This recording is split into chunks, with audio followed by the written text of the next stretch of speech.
लक्षवेधकच्या दर्शन तीर्थक्षेत्रांच्या नवरात्री विशेष मालिकेत आपल्या सगळ्यांचे हार्दिक स्वागत. आज आपण आलो आहोत वर्धा जिल्ह्यातील सुप्रसिद्ध तीर्थस्थळ श्री महाकाली देवस्थान. येथे श्री महाकाली, श्री महालक्ष्मी, श्री महासरस्वती या तिन्ही देवी प्रकट झाल्या होत्या. त्यांनी लोकांना सांगितले की ही जागा स्वच्छ करून सावरून घ्या. काही दिवसांनी माझा भक्त भगत बाबा येतील, त्या ठिकाणी ते बसून माझे स्मरण करतील. तेव्हा आम्ही त्यांच्या अंगात संचार करून प्रत्येक भावकांचे गाणे ऐकून आपल्या सर्वांचे दुःख हरण करू, असे सांगून त्या देवी अदृश्य झाल्या. तिन्ही देवींच्या ठिकाणी स्वयंभू बाणे निघाली असून कालांतराने ते बाण देवीच्या रूपात दिसायला लागले. त्याची उंची सुमारे 5 ते 6 फूट इतकी होती. पूर्वीचे मंदिर धरणामध्ये बुडल्यामुळे भाविकांसाठी दुसरे मंदिर बांधण्यात आले. नंदित मोदिनी विश्वविनोदिनी नंदिनुते गिरिवर विंध्य शिरोदिनी वासिनी विष्णु विलासिनी जिष्णुनुते भगवती हेशिति कंठ कुटुंबिनी भूरि कृते जय जय हे महिषासुरमर्दिनि रम्य कपर्दिनि शैलसुते. श्री क्षेत्र महाकाली धाम तीर्थ यह जो मध्य भारत में बसा हुआ एक तीर्थ है, इसका एक बहुत ही बड़ा और अद्भुत इतिहास है. सतयुग में जब भगवान भोले शंकर की साधना चल रही थी, तब भस्मासुर नामक एक उनके सेवक ने ताजी भस्म ला करके भगवान का अभिषेक करता था. एक बार ऐसा हुआ कि उसको ताजी मुर्दे की भस्म मिली नहीं, इसलिए उसने भगवान से कहा कि प्रभु आज भस्म मिली नहीं, तो तेरी क्या इच्छा है? बोले प्रभु मुझे ऐसा कुछ आशीर्वाद दो कि मैं तुरंत भस्म प्राप्त कर सकूं. तब भगवान ने उसको आशीर्वाद दिया, ये भस्मासुर, तू जिसके सर पर हाथ रखेगा वह भस्म हो जाएगा और उसकी राख तुझे प्राप्त हो जाएगी, जिससे तू पूजा करता है.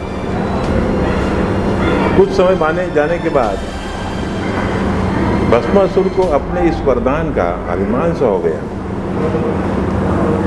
और एक दिन उसने माता पार्वती को देखा.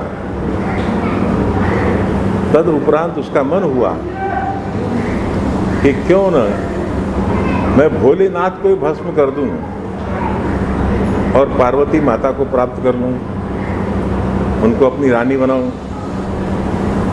अर्थात यह खेल माता सरस्वती ने किया था, माता महालक्ष्मी ने किया था, क्योंकि वे जानती थी ये वरदान बहुत भयानक है.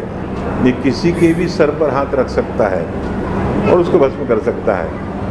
इसलिए उसकी मति माता महालक्ष्मी और माता महासरस्वती ने फेर दी और उसके मन में ये भाव जागृत हुआ कि वो भोलेनाथ को ही भस्म करके माता पार्वती से विवाह कर ले. और ऐसी अवस्था में जब उसका मन इस तरह से कलुषित हुआ, दूषित हुआ, तब वह भगवान शंकर की तरफ उन्हें भस्म करने के लिए चल पड़ा.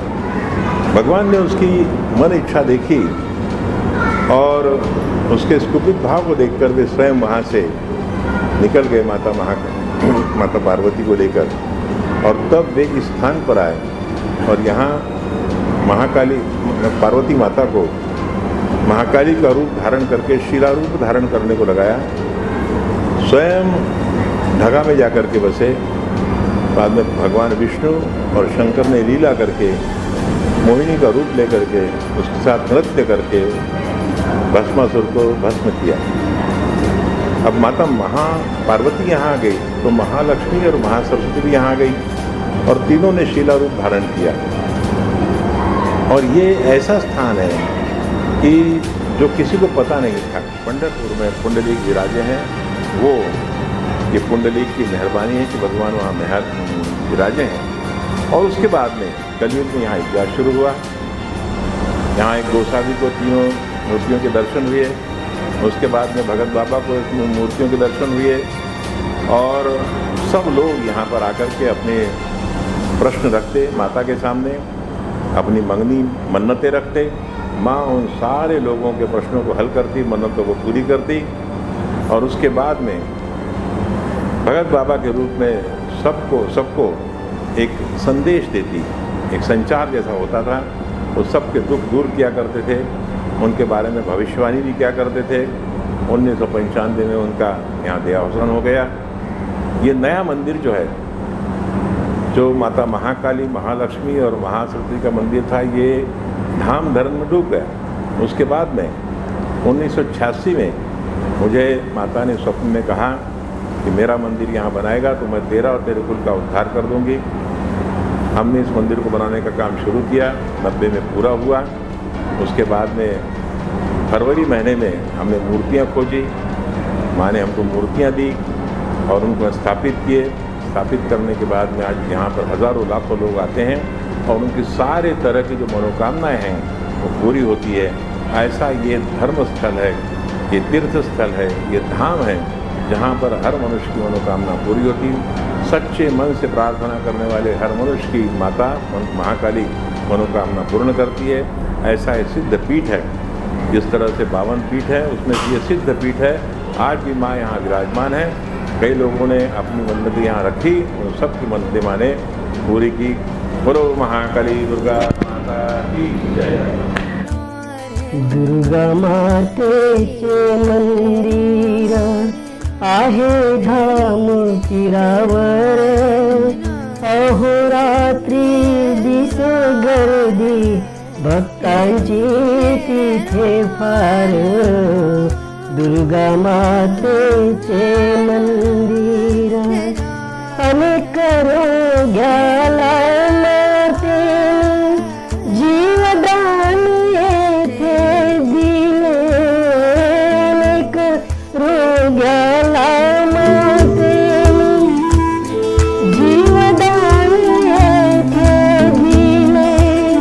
अशी दुःख हरता जननी अवतरलिया महाकालीला, अवतरलिया महाकालीला। दुर्गा मातेचे मंदिर आहे धाम तीरावर, अहोरात्री दिसे गर्दी भक्तांची तिथे फार।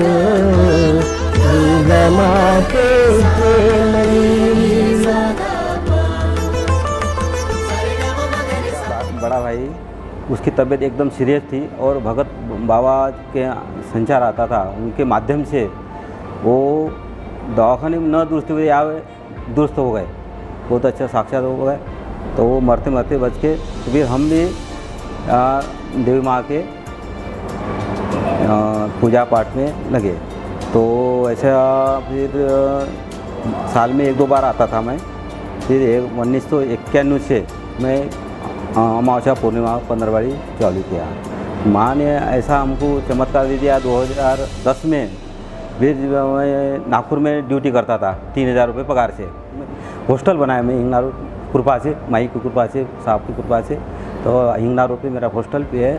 आज 5 एजेंसी भी है। मेरे दोनों बेटे काम में लगे हैं। 3 मकान नागपुर में है, 6 खेती बाड़ी भी है। और हमारे चंगा अभी तो मेरा 2 बड़ा भाई है, 76-77 में मरने वाला था, वो अभी भी जिंदा है और पूरा खेती बाड़ी वगैरह सब देखता है। 68 साल का हो गया उनको। या माईपाशी माझी आई येत आहे। तिला पोटाची म्हणजे पानथईची बिमारी होती आणि माईच्या अंगाऱ्यापासून ते नाहीशी झाली। नंतर मलाही मग छात्याची धडधडी सुरुवात झाली होती। तर मग ते माझ्या आईनं मग तो म्हणे आपला मग देवी माईपाशी चालत जा करून देवी माईपाशी मी कमीत कमी 55 ते 56 वर्षापासून तिथे या माईपाशी चालत आहो। मी 7व्या वर्गामध्ये असताना पहिल्यांदा या स्थळावरती आलो। त्याचं कारण असं की माझे मोठे भाऊ खूप सिरियसली बिमार होते। सगळे काही इलाज करून थकल्याच्या नंतर इथे आलो।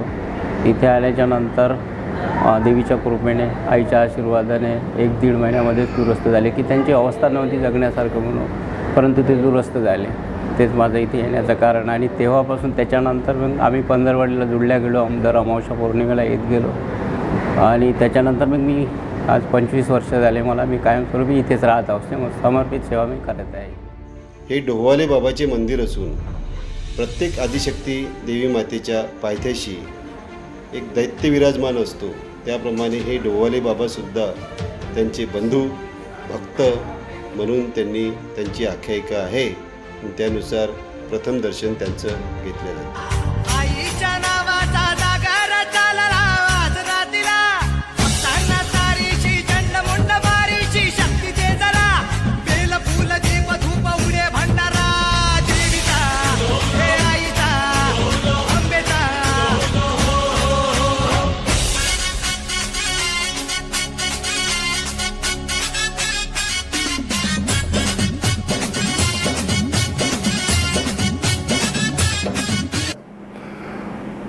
कोरोनाच्या पार्श्वभूमीवर आपण नवरात्री उत्सव जरी उत्साहाने साजरा करू शकलो नाही, तरी वर्धा जिल्ह्यातील प्रमुख तीर्थक्षेत्राचे दर्शन व संपूर्ण माहिती लक्षवेधकच्या माध्यमातून आपल्याला मिळत आहे. वर्धा लोकसभा क्षेत्रातील सर्व नागरिकांना नवरात्री व दसऱ्यानिमित्त मनपूर्वक शुभेच्छा. धन्यवाद.